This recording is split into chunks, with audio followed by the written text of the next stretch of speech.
તો આ સાથે મહત્વના સમાચાર કોંગ્રેસના ઉમેદવાર પરેશ ધાનાણી આજે ફોર્મ ભરશે। ફોર્મ ભરવાનો આજે છેલ્લો દિવસ। રાજકોટની લોકસભા બેઠક પર પરેશ ધાનાણી ઉમેદવારી નોંધાવશે। ભાજપના પરસોત્તમ રૂપાલા સામે તેઓ ઉમેદવારી નોંધાવશે। 12 અને 39 કલાકના વિજય મુહૂર્તમાં તેઓ ફોર્મ ભરશે।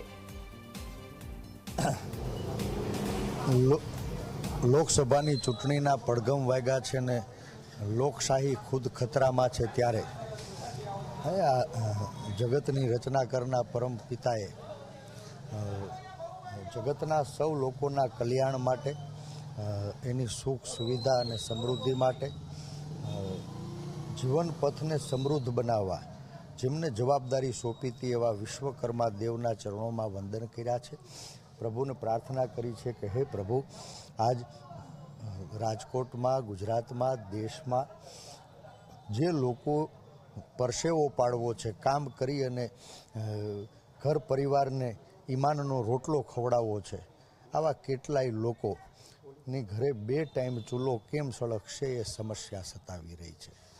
ત્યારે પ્રભુ તારા ચરણોમાં પ્રાર્થના કરું છું કે તું શક્તિ આપ, એવી વ્યવસ્થા બનાવવાની શક્તિ આપ, એવી વ્યવસ્થા જે પરસેવો પાડનારા લોકોને એને પૂરતા અવસર પ્રાપ્ત થાય, પરસેવાની કમાણીથી પોતાના ઘર પરિવારનું સ્વાભિમાન ભરણ પોષણ કરી શકે, એનું ગુજરાન ચલાવી શકે, એવી વ્યવસ્થા પેદા કરવા માટે વિશ્વકર્મા દેવને મેં વિનંતી કરી છે, પ્રાર્થના કરી છે।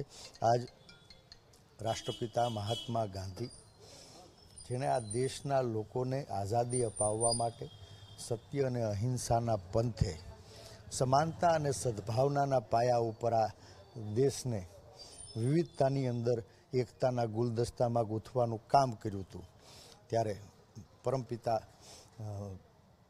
રાષ્ટ્રપિતા મહાત્મા ગાંધીજી એને વંદન કરીને એમના રસ્તે ફરી પાછા દેશમાં દરેક વ્યક્તિ સત્ય અને અહિંસાના માર્ગે, સમાનતા અને સદભાવનાના પાયાને વધુ સશક્ત કરે, મારા ભારતને વિશ્વની અંદર મહાન બનાવવા માટે, સરકારમાં બેઠેલા લોકોના અહંકારને ઓગાળવા માટે, જન જનના સ્વાભિમાનની રક્ષા માટે રાષ્ટ્રપિતા મહાત્મા ગાંધીજીના આશીર્વાદ લીધા છે। પરેશભાઈ, જે રીતના ક્ષત્રિય આંદોલન ચાલી રહ્યું છે, કઈ રીતના તો આ સાથે